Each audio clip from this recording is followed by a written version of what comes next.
Welcome to Founders Future, a podcast powered by Closers.io, where we dive into the journeys of innovative entrepreneurs and explore the road ahead for them and their companies. I'm your host, Amar Elm, and in each episode, we uncover the stories behind impactful ventures, the challenges faced along the way, and the strategies driving their future growth. Today, we are absolutely thrilled to be joined by Alexa Szymanowski, the founder hmm and CEO of the Elevated Social, a boutique content marketing agency helping founders, personal brands, and creative entrepreneurs turn video content into predictable inbound revenue. Alexa's expertise lies in building standout brands using organic content, especially short form video. Her agency has worked with some of the most inspiring names in the coaching and consulting space, and her creative direction continues to elevate voices and brands that matter. Oh, thank Alexa, you. That was very kind intro. anytime, anytime. I'm excited to dive in. I always like to start from the beginning. So take us on a little trip down memory lane to before you started the Elevated Social.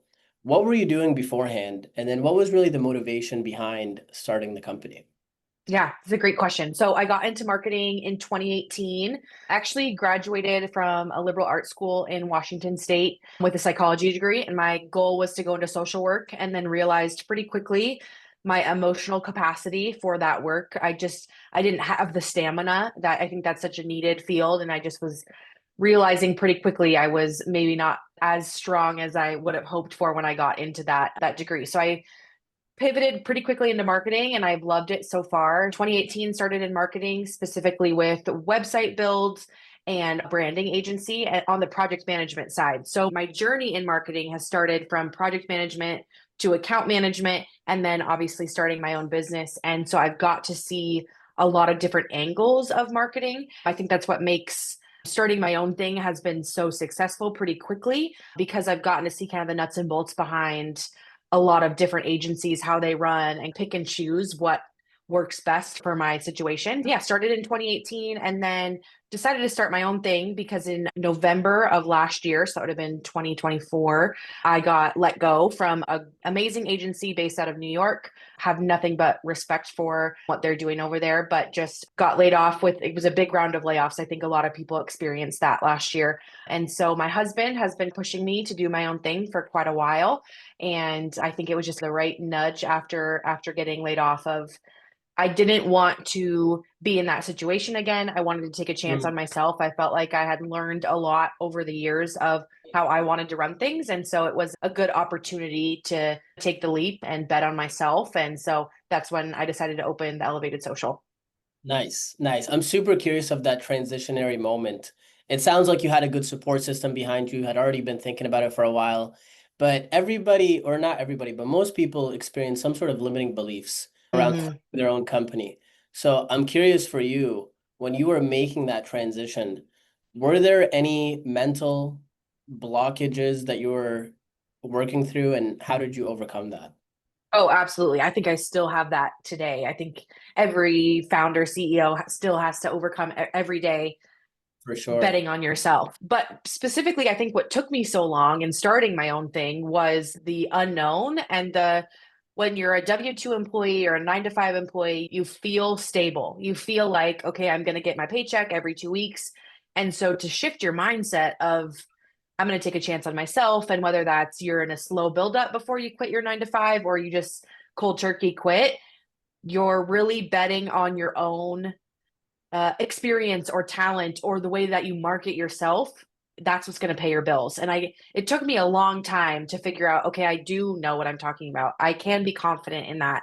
And I think that's still hard today. But when you get laid off, you realize, oh, a W-2 employee, a 9 to 5 job is maybe not as secure as I thought it was. It Yeah. is a very secure way to go for a lot of people, but that was a big wake up call for me of, okay, I want to take my own paycheck, my own future, my income into my own hands. I don't want to be reliant on the economy or politics or the ebbs and flows of the marketing world in someone else's business. I want to take that risk on for myself.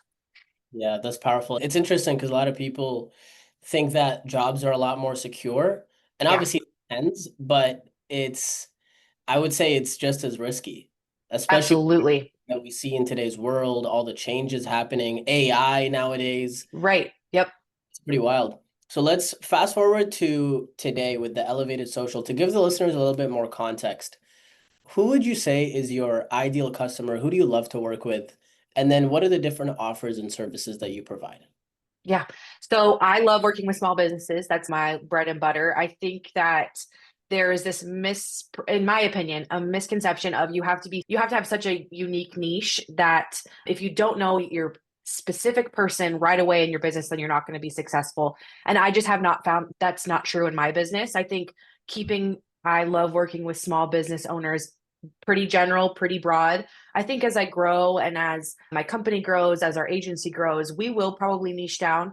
But when you're first starting, I think it's okay to be a bit more general.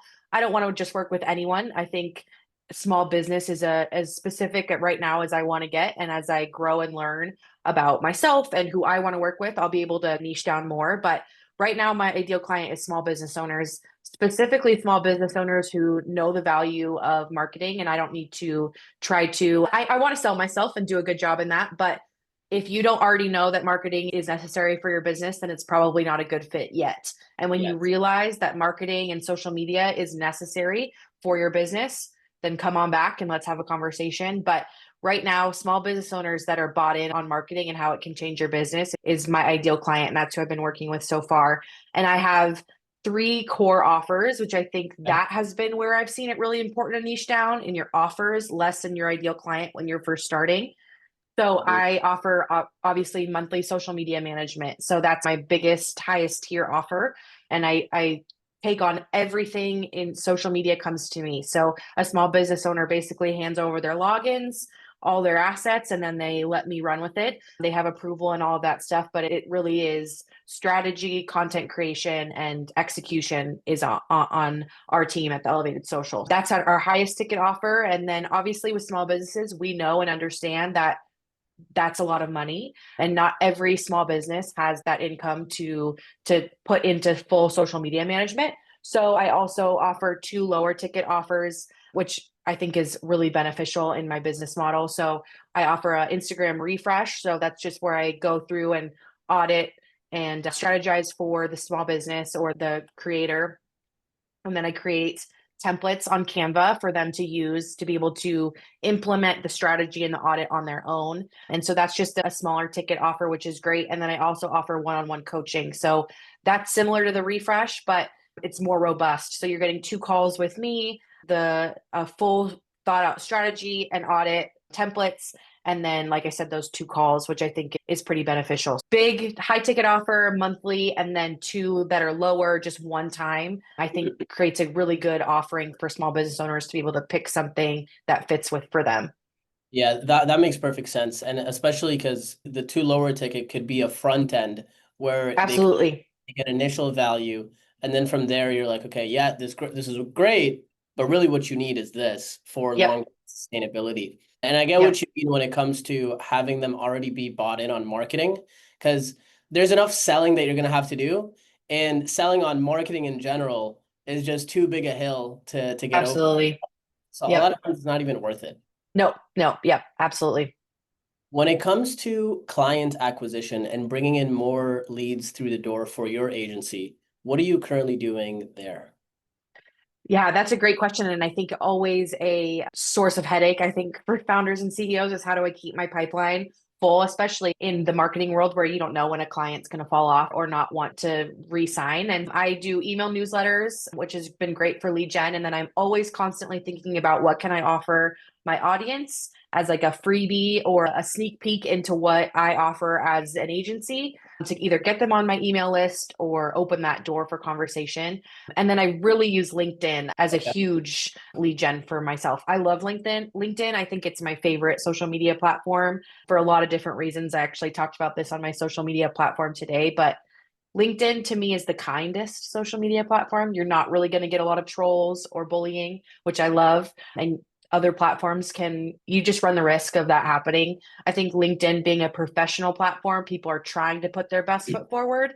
Yep. You don't risk that as often. At least I haven't seen that with my audience. So LinkedIn has been a great resource for me to put my personality out there, to get my professional name out there. And I've really enjoyed the platform. It's helped a lot in my business growth. Powerful. Do you use Sales Navigator? Yes, I do. Yeah, and I think it's a huge help for me. I don't always think it's necessary for founders and CEOs to do that right away, but I think when you can tap into all the different ways LinkedIn tries to help you, you're going Yep. to see more of a return on that investment. I completely agree with you. I think LinkedIn is my favorite as well, specifically because of Sales Nav. It's Yeah. just, it gives you so much information and you Mm, can help people a lot better, especially when you couple it with tools like Find Email, I think is how yeah. you Yep. Hmm. scrape email lists, be able to market to them. You touched upon something which is a lot of founders that come on here say the same things, which is lead generation can be a headache, right? Yeah. And making sure the pipeline is full. So I always like to speak on that a little bit when it comes to building predictability with the lead flow and having like the analogy I always use is a faucet where you can turn it on, turn it off, get more leads at will. When you think about building that into your business, what is your approach or maybe something you're planning on doing in the future to build more of that predictability in terms of leads? Yeah, I think that's a great question that I think we all have to figure out how that works. And the faucet analogy is a great, I've never heard it described like that, but that's a great way to think about it. And I think as I'm moving forward into 2025, my biggest goal is to offer more resources for people. I think that the temptation as a business owner is to let me hold all of my information because I don't Mm, want people to know it because then they have to come to me for it. And I have always felt like I would rather let's overwhelm people with information, give them too much information so then they feel like the opposite. I don't want to do this by myself. There's too much to know. I want to give it to someone else. And so in 2025 into Q1 of 2026, that's really my goal is how do I get my information to people in a digestible way that will then in turn, build trust and credibility. They'll see me as the expert and they'll also maybe in a way feel a bit overwhelmed to do it themselves. They have enough as business owners on their plate. They don't want to yep, take on marketing. So let's go to the agency that has all of these resources because they've obviously put it in a way that I can digest it. I'm just going to give them my workload. yeah, that makes perfect sense. So it sounds like really the focus now is building more predictability when it comes to the lead gen and the lead Yep. flow. And I love what you said. One of my favorite quotes, I think Alex Hormozy said this. It was sell or no, give the strategy, sell the implementation. Yep. Basically, That's give great. everything away because you are 1000% correct. They're good. A lot of things can be figured out on your own, but do they really want to do that? They have No, so many other things that they got to figure out. exactly. And they have Yep. family, they have a life, they have all these Right. different things. So it makes Yep. perfect sense to outsource it. Now, when it comes to the sales process, let's say a lead does come in through the door. What are the different steps that they go through for them to become a client? Yeah, it's I think something I'm trying to refine now as a business owner as I've seen more leads come in, as I've laid that groundwork of emails and freebies and those kind of things. My first step whenever I get a lead is to get on the phone or Zoom or Google Meet or whatever to be face to face with a business owner to see if it's going to be a good fit. I've been on calls where I've realized pretty quickly it's probably not a good fit on either side. And I feel as an entrepreneur, I could be like, oh no, I still want it. I still need the income. And I've decided I want to run my business and partner with small business owners that I think are going to be a good fit. So if I get that initial, I'm not really quite sure, I want to pivot pretty quickly and offer them a referral to someone I think would be a better fit or Nice. just be upfront and honest. So a phone call I think is the first step in the process for me. So that's always number one priority. After they have that phone call, I'm going to send them a custom proposal where I walk through everything and I'm really offering two different roads. They're to me they're at a fork in the road. Are we going to go A or B? Are we going to go that monthly higher ticket offer? And I do my best to pitch that. Yep. Candidly, that's where I'm going to make my most money. So if I think it's going to be a good fit for them, that's where I'm going to push them. Also But the value. yes, exactly. Yes, they're going to see that return quicker. But I also offer what is maybe a lower ticket one time offer that I think would be beneficial for them if I'm getting that maybe that hesitancy on the call. That's why I think a phone call is so great or a video call is you can tell where their pain points are, but you can also tell where is the rub going to be in the sales process and how can I offer two different options to make sure I'm going to close something. Because at the end of the day, that's what you want to do. I don't want to waste my time sending proposals if I'm constantly getting the no. So how do I get a yes, even if it's a lower ticket yes? 100%. And yeah, phone calls, video calls, those are a must. It's Mm, trying to close you over email or over text.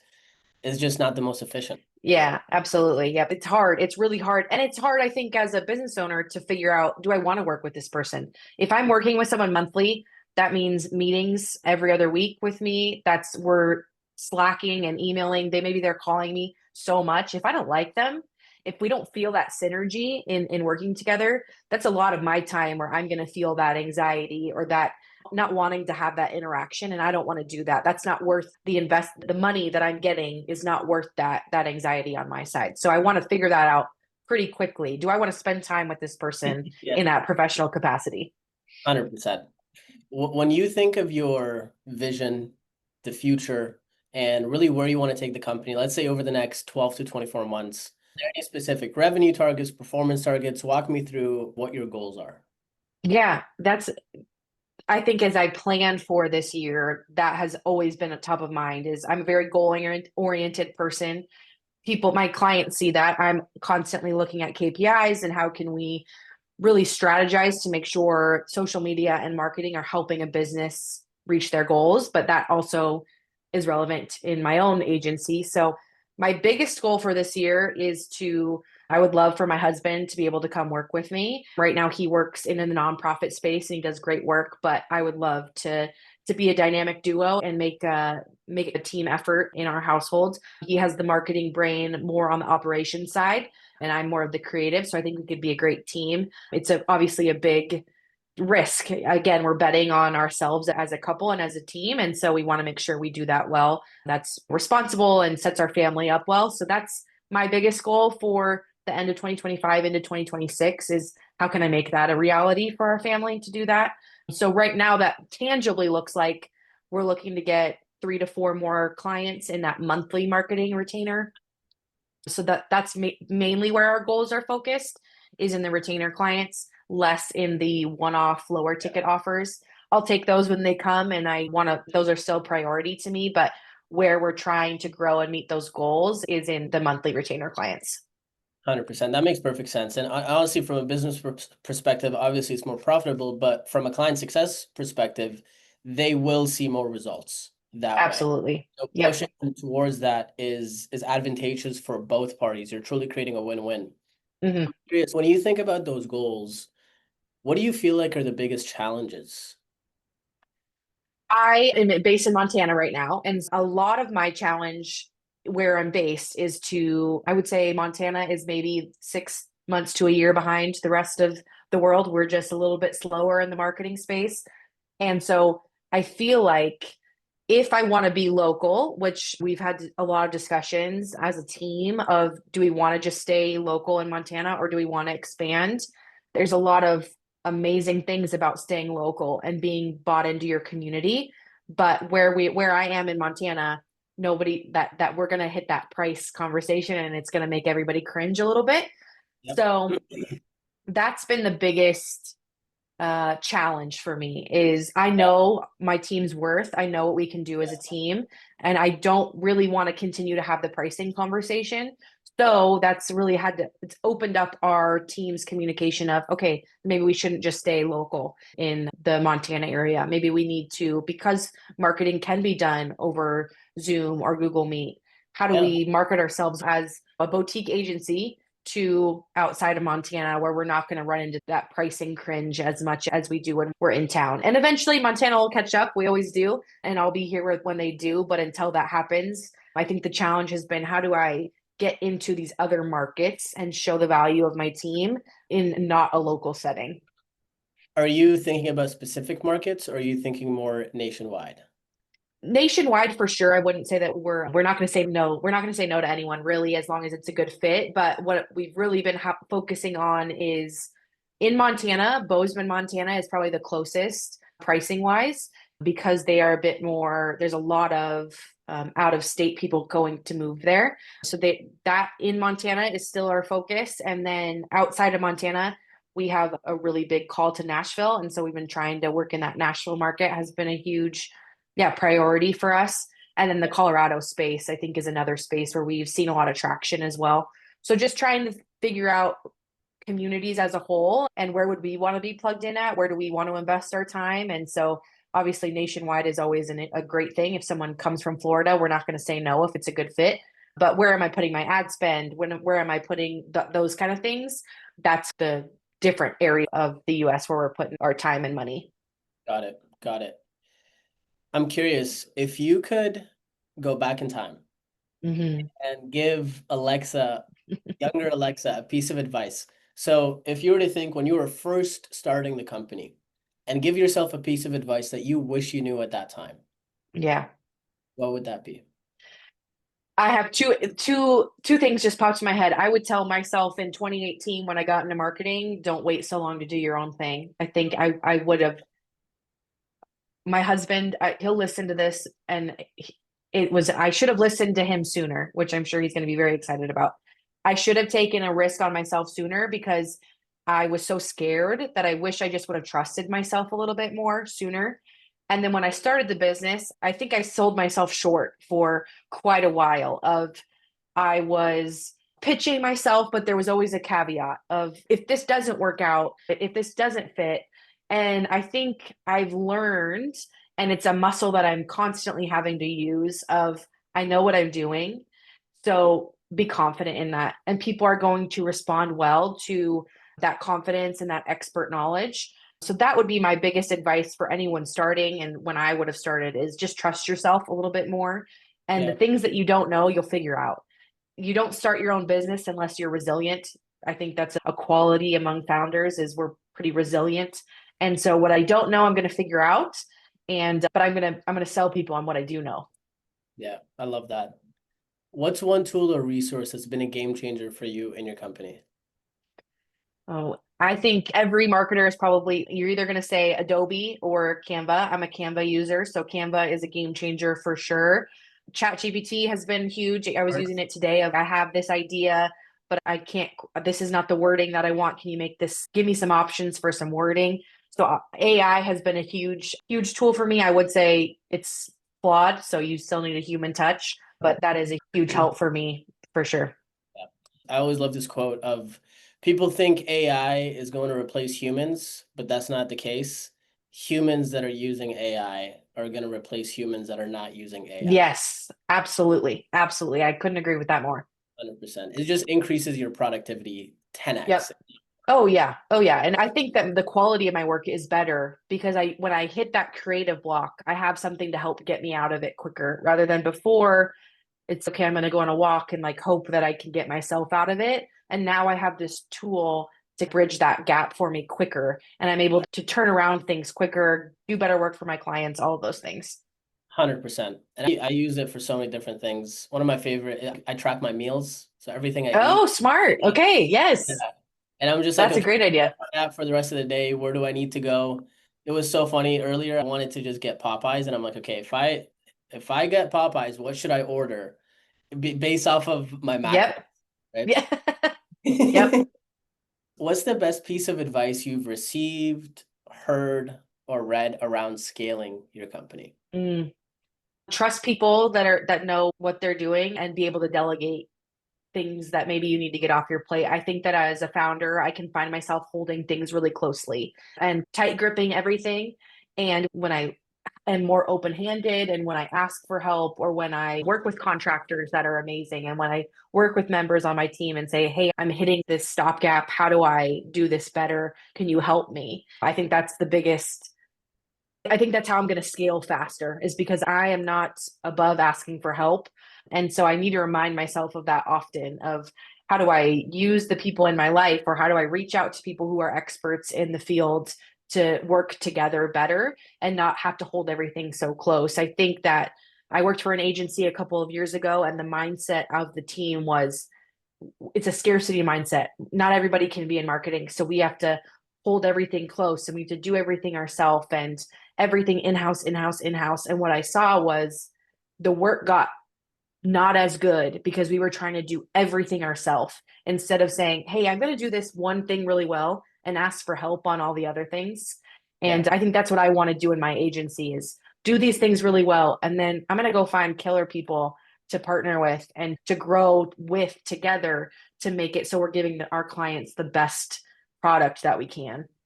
Yeah, I love that. I love that. I think that's a very difficult thing for founders to do because if you look at the traits of what it takes to be an entrepreneur, A lot of times you do things yourself. You're the one taking the Hmm. initiative. You put all the responsibility on your back. So giving that up isn't the easiest thing to do. Yeah. It takes evolution. It takes, I think, letting go of your ego a little bit. Oh, yeah, absolutely. Yes, definitely. What's the best way for people to reach out to you?